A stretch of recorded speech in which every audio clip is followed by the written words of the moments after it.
old male with dyspnea. First of all, what is dyspnea?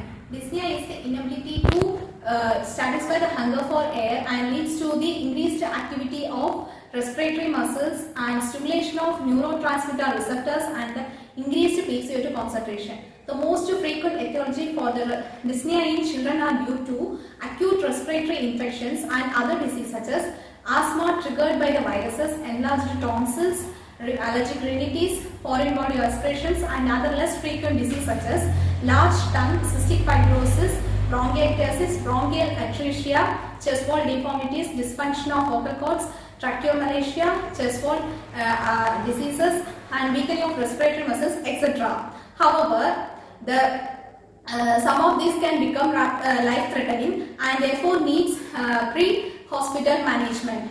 Also, the dyspnea is identified through physical examination in the children and they manifest with severe deformities, severities in signs. As this is an emergency situation, so I'll be starting with a brief general examination. What's the baby name? Karthik. Okay. Baby age? 2 years old. Okay. What's the relationship with Amma? Okay. What's the concern? Having breathing trouble. Does the baby have cough? Yes, for the past 2 days. The baby has sputum? Yes, but there is no discoloration. Is there any weight gain or weight gain lost recently? No. Okay. You got the vaccination? Vaccination? Yes, sir. It was a lost UK. Like few hours ago. Is this the first time patient having a... Yes. And this that? I'm inspecting the general appearance of the baby face and the nasal flaring or grunting or head nodding while breathing, and then I'm assessing the conscious level of the baby.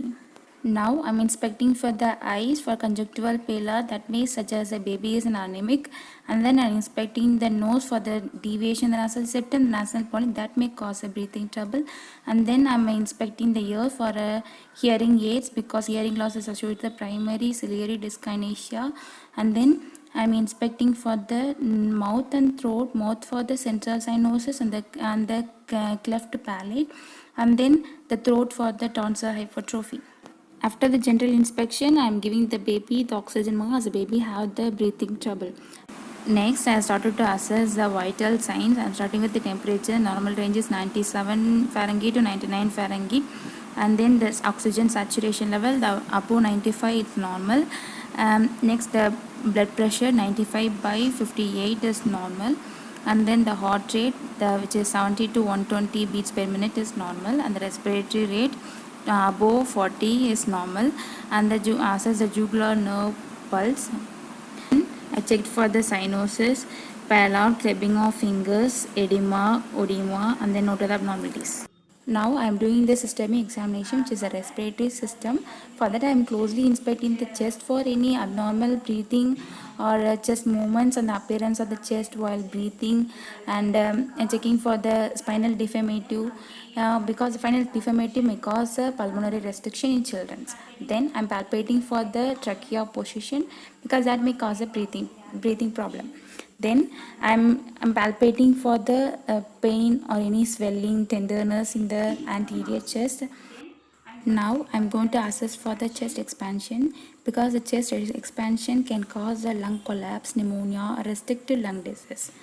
And getting into the auscultation, the percussion is often not performed on the younger children because it may cause more discomfort to them. Also, in this case, the child is having a dyspnea. If we percuss, it will cause a more discomfort to him for breathing.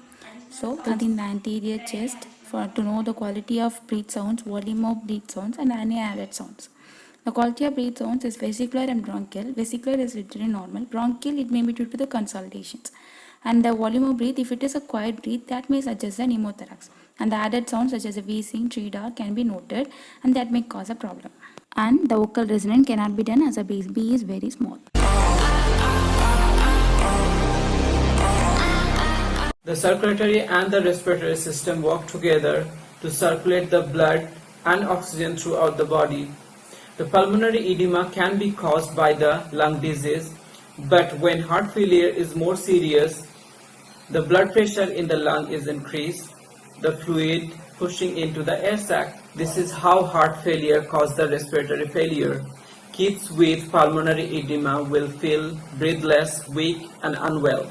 Cardiovascular examination may reveal murmur, extra heart sound, an abnormal location of the point of maximum impulses, and abnormality of heart rate or rhythm. A systemic murmur can indicate aortic stenosis or mitral insufficiency. A third heart sound can indicate a congestive heart failure, and an irregular rhythm can indicate aortic fibrillation. Peripheral perfusion of extremities should be evaluated by assessing pulses, capillary refill time, edema, and hair growth pattern. Abdominal examination. Abdominal bloating affects the diaphragm, a muscular position which is between the chest and abdomen. The diaphragm assists in breathing, which means bloating can lead to shortness of breath. This happens if the pressure in the abdomen is enough to resist the movement of diaphragm. So now I will palpate the abdomen to find for any bloating. The ear is connected to the upper respiratory tract by the Eustachian tube, which opens to the nasopharynx. Sometimes dyspnea is caused by the ear barotrauma, which is the blockage of the Eustachian tube. So to finalize the diagnosis, I have to perform the ear examination. First of all, the inspection. Inspection of the ear I did already in the respiratory system. So I have to use the otoscope to find any lesions, any swellings or redness or any blockage.